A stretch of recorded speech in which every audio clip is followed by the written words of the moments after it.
दोस्तों आपके सामने यहां पर वर्ड लिखा है यूनिट। अगर मैं बात करूं ए एन दा, तो इसमें से क्या आएगा? यू है, यू एक वॉवेल है और वॉवेल के साथ तो क्या लग जाएगा? एन। अगर आपको ऐसा ही लग रहा है ना तो बिल्कुल गलत लग रहा है। इसके साथ एन बिल्कुल नहीं आएगा, इसके साथ आएगा ए। अच्छा, नीचे वर्ड है यूएसए चाइना, दोनों कंट्रीज के नेम है। अगर मैं इनके साथ दा लगा दूं दोनों के साथ, तो क्या ये सही रहेगा? नहीं।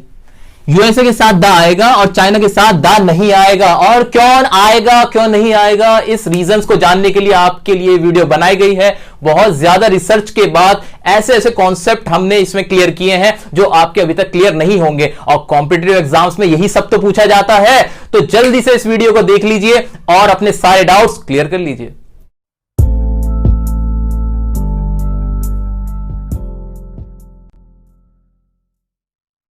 मैं जानता हूं मेरे सारे दोस्त बहुत इंटेलिजेंट हैं और उन्हें पता है कि इंग्लिश लैंग्वेज में 26 अल्फाबेट्स होते हैं, जिसमें 5 वॉवेल्स हैं और 21 कॉन्सोनेंट्स हैं। अभी आपके सामने कुछ वर्ड्स लिखे हुए हैं और हमें करना क्या है? हमें सिर्फ इतना सा करना है कि जैसा कि आपको अब तक कॉन्सेप्ट पता है ए और एन लगाने का, उसी के बेस पे हम यहां पे क्या करने वाले हैं? ए और एन लगाने वाले हैं।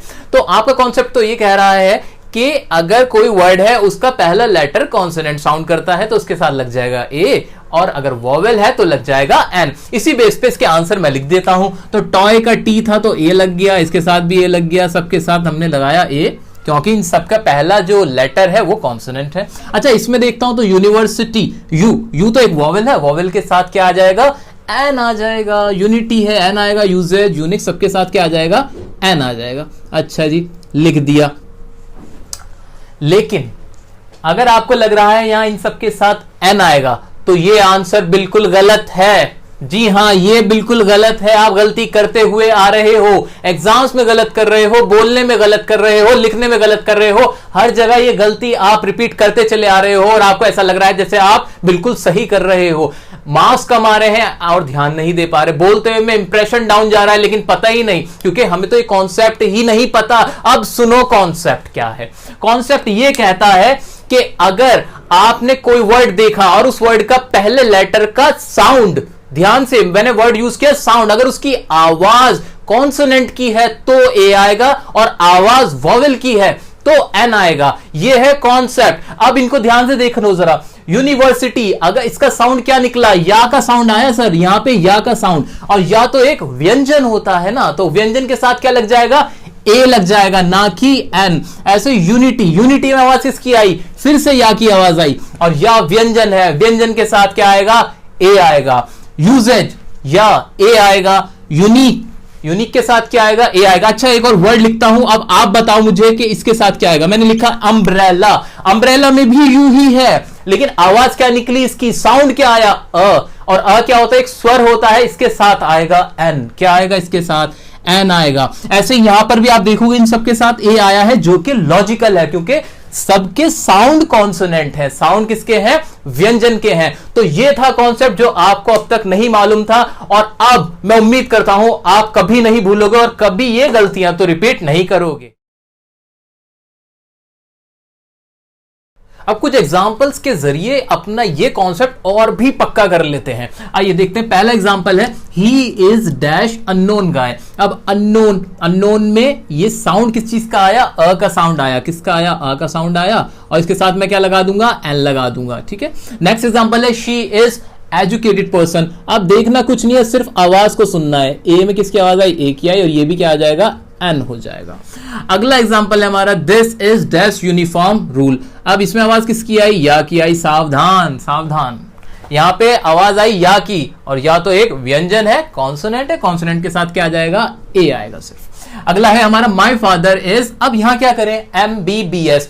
कहीं नहीं भटकना, माइंड में बहुत क्लियर रख लो कि आपको याद रखना है साउंड। अब एम का साउंड क्या हुआ? एम के साउंड में भी तो ए की आवाज आई, एम, तो इसके साथ भी क्या लग जाएगा? एन लग जाएगा। जी हां, अगर कोई एब्रिविएशन होती है तो उसको भी हमें साउंड में देखना है। अगर यहां एस होता तब भी एन आ जाता, लेकिन अगर यहां पर होता पी तो पी कुछ नहीं हो सकता था। मान लीजिए PIC कुछ इस तरह से होता, तो अब हम यहां पे ए ही रखते।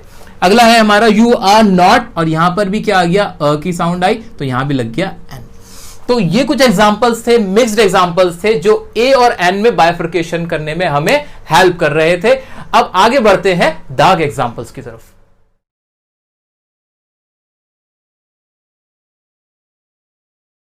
दोस्तों अब मैं आपसे कुछ शेयर करना चाहता हूं। मेरे लास्ट बर्थडे पे मेरे पापा ने ना मुझे एक पेन गिफ्ट किया था, ये पेन, और ये पेन मेरे पास हमेशा रहता है। अच्छा, तो आपको याद है ना ये पेन, तो ये वाला पेन है वो। ओके, तो अगर मुझे इसकी इंग्लिश बनानी हो तो मैं क्या इंग्लिश लिखूंगा? मैं इंग्लिश लिखता हूं, मान लीजिए इसकी इंग्लिश बनी this is the pen. Okay, मैंने इसके लिए यूज किया दिस इज द पेन। अच्छा, एक और सेंटेंस लिख देता हूं मैं, दिस इज अ पेन। मेरे पास इसके अलावा भी एक और पेन है और ये इसके लिए लिखा मैंने दिस इज अ पेन, और ऊपर वाले पेन के लिए लिखा मैंने दिस इज द पेन। अच्छा, दोनों में डिफरेंस क्या है? डिफरेंस ये था कि यहां मैंने लगाया दा और यहां लगाया ए। अच्छा, मैंने दा क्यों लगाया? दा इसलिए लगाया क्योंकि ये खास पेन है, ये आम पेन नहीं है, क्योंकि ये मेरे को गिफ्ट किया था मेरे फादर ने। और ये ए क्यों लगाया? क्योंकि जो दूसरा पेन है मेरे पास वो कोई भी आम पेन है, यानी बहुत सारे पेनों में से कोई सा भी एक पेन, या ए को मैं बोल सकता कोई भी, एनी, कोई भी पेन। तो यही आज का कॉन्सेप्ट था, जो एक फैक्ट है, बहुत ही इंपॉर्टेंट है।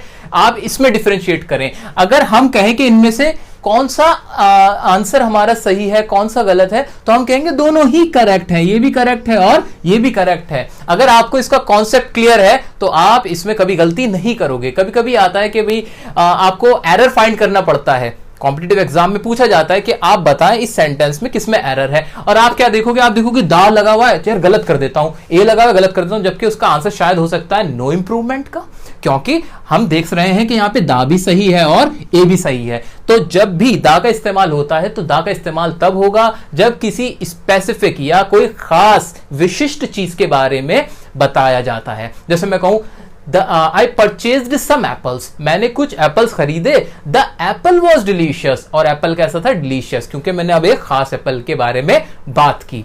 अच्छा, ऐसे ही ए का इस्तेमाल क्या होता है? ए का बहुत सारी कोई भी चीज हो सकती है, उनमें से कोई भी एक चीज का मैं एग्जाम्पल दे रहा हूं। जैसे मैंने कहा यू आर अ बॉय, मैंने कहा you are an intelligent boy, तो यहां पे ए और एन का इस्तेमाल किसी भी एक लड़का या लड़की के लिए इस्तेमाल कर लिया गया। तो ये तो था डिफरेंशिएट किसके बीच में? दा और ए के बीच में, जो आप कभी ना कभी गलती करते आए होंगे। अभी आगे बढ़ लेते हैं दा के और अन्य इस्तेमाल के बारे में।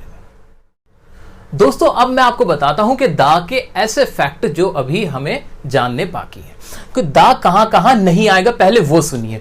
तो दा एक तो कंट्रीज के नाम के साथ नहीं आएगा, जैसे कि हमने वीडियो की शुरुआत में ही आपसे पूछा था कि यूएसए और चाइना, उसमें यूएसए के साथ तो दा था लेकिन चाइना के साथ दा नहीं था। बेसिक रूल ये कहता है कि कंट्रीज के साथ दा नहीं आता, दा का इस्तेमाल नहीं होता। अच्छा, यूएसए एक कंट्री नहीं है, उसमें क्या है? कंट्री का एक ग्रुप है। तो जब भी कंट्री का ग्रुप होगा, जैसे यूएई हुआ, यूएसए हुआ, उनके साथ दा आएगा। अच्छा, आगे बढ़ जाते हैं। क्या वैसे इंडिया के साथ एग्जांपल भी देख लो, अगर इंडिया के साथ दा आएगा कभी भी नहीं आएगा, या कोई भी कंट्री है उसके साथ दा नहीं आएगा। आगे बढ़ते हैं, लैंग्वेजेस देख लेते हैं। क्या जबान जो हमारी भाषाएं होती हैं उनके साथ दा का इस्तेमाल होगा? बिल्कुल नहीं होगा। दा हिंदी नहीं होगा, दा इंग्लिश नहीं होगा। आप ऐसे नहीं कह सकते कि I speak the English, it is incorrect, ये इनकरेक्ट है, ठीक नहीं है। ये बोला जाएगा आई स्पीक इंग्लिश, मैं इंग्लिश बोलता हूं। अच्छा, आगे बढ़ते हैं। स्ट्रीट्स किसी गली के नाम के साथ आ जाएगा क्या? कि जिस गली में आप रहते हैं और उसका आप बताओ, उसके साथ दा लगा दोगे क्या? नहीं लगाओगे। गली के नाम के साथ, रोड्स के साथ कभी भी दा नहीं आता है। आगे बढ़ते हैं। किसी के नाम के साथ भी दा नहीं आता। जैसे मान लीजिए मेरा नाम है रवि, तो रवि के साथ दा रवि नहीं होगा, आई एम द रवि, ऐसे नहीं बोला जाता। नाम के साथ भी दा का इस्तेमाल नहीं किया जाता। अच्छा दोस्तों, एक बात बताओ, ये मैंने लिखा है दिल्ली, दिल्ली के साथ दा आएगा क्या? या मुंबई लिख देता हूं, बड़े बड़े शहर हैं दिल्ली, मुंबई, इनके साथ दा लगाओगे क्या? बहुत बड़े शहर हैं, लगा दे क्या? नहीं लगाएंगे। याद रखिए, सिटीज के साथ, कितनी ही बड़ी सिटी हो, कितना ही बड़ा शहर हो, उसके साथ भी दा नहीं आएगा। ये भी ब्लैंक बोला जाएगा। आप सीधा बोलेंगे आई लिव इन दिल्ली, मैं दिल्ली में रहता हूं, या आई लिव इन मुंबई, मैं मुंबई में रहता हूं। कोई भी शहर हो उसके साथ भी दा का इस्तेमाल नहीं किया जाएगा। दोस्तों अभी तो आपने देखा कि दा किसके साथ नहीं लगा, अभी मैं आपको वो बताऊंगा कि दा किसके साथ लगना ही चाहिए। अच्छा एक बात बता दूं आपको, अभी तक जो भी आपने पढ़ रखा होगा ना, अधूरा आधा कॉन्सेप्ट होगा। इस वीडियो में आर्टिकल में जितने भी यूजेज हैं, जिसका जैसे जैसे इस्तेमाल होना है, वो बिल्कुल उसी तरीके से हमने बताया है अभी तक। और इस वीडियो को देखने के बाद आपको कोई दिक्कत नहीं है, बेधड़क होकर चले जाओ किसी भी कॉम्पिटिटिव एग्जाम में, बैठ जाओ और आर्टिकल से रिलेटेड कोई भी अगर क्वेश्चन आता है, कोई भी क्वेश्चन आता है, आप 100% करेक्ट आंसर लिख के आने वाले हो, ध्यान से अगर आपने एक बार ये वीडियो देख ली है तो अभी हम बात कर लेते हैं दा के उन इस्तेमाल की जिसके साथ आपको दा लगाना ही चाहिए। वो कौन सी चीजें हैं? तो सबसे पहले याद रखना, रिवर समझते हो, हमारी नदियों के साथ हमें जरूर दा का इस्तेमाल करना ही चाहिए। नदियां कौन कौन सी हो सकती है हमारी? जैसे द गंगा भी क्या एक नदी है, ऐसे द यमुना।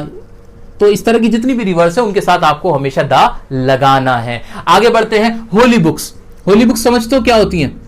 होली बुक्स मतलब धार्मिक ग्रंथ, यानी जो धार्मिक पुस्तकें होती हैं, जैसे गीता हो गई, महाभारत हो गई, कुरान हो गया, बाइबल हो गई, गुरु ग्रंथ साहिब हो गए, इन सब के साथ भी हमेशा आप दा का इस्तेमाल करोगे। तो एग्जाम्पल्स हमने तो देख ही लिए एक बार, और आपको बताता हूं, जैसे the holy Bible, the Gita etcetera, जितनी भी होली बुक्स हैं आप उन सब के साथ दा लगाओ। अब अगली क्लास की बात करते हैं, तो न्यूज़पेपर्स के साथ यानी अखबारों के साथ भी ना दा का इस्तेमाल किया जाता है। जैसे कि अगर कोई अखबार का नाम है हिंदुस्तान टाइम, तो हम बोलेंगे द हिंदुस्तान टाइम्स। ऐसे अगर किसी अखबार का नाम है द न्यूयॉर्क टाइम्स, तो आप पाओगे कि अखबारों के नाम के साथ भी दा का इस्तेमाल किया जाता है। अब अगला इस्तेमाल है दा का जो बहुत इंपॉर्टेंट है, वो आप याद रखना। एक होती है क्लास समझते हो कि जिससे पूरा वर्ग ही समझा जाए। जैसे मैंने कहा कैमल, तो कैमल क्या हुआ, एक जानवर का नाम है। जब मैंने बोल दिया द कैमल, तो कैमल से जितनी भी कैमल हैं वो सारे रिप्रेजेंट होते हैं।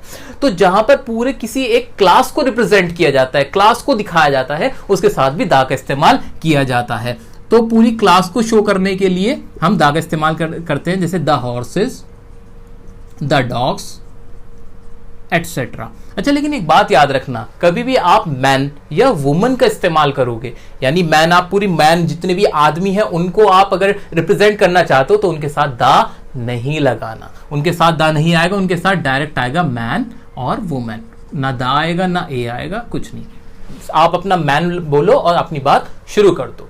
तो अभी हमने सारे इस्तेमाल देखे थे, हमने अपने आर्टिकल्स के वो फैक्ट्स देखे थे जो आपको अभी तक नहीं मालूम थे। उम्मीद करता हूं आपको सारे डाउट क्लियर हुए होंगे, आपका जो भी मिसकंसेप्शन आपके दिमाग में भरा हुआ था सब क्लियर हो गया होगा। तो आपको ये वीडियो कैसी लगी कमेंट करके जरूर बताएं, और हाँ आपके अगर जो जो डाउट्स हैं वो भी जरूर बताना।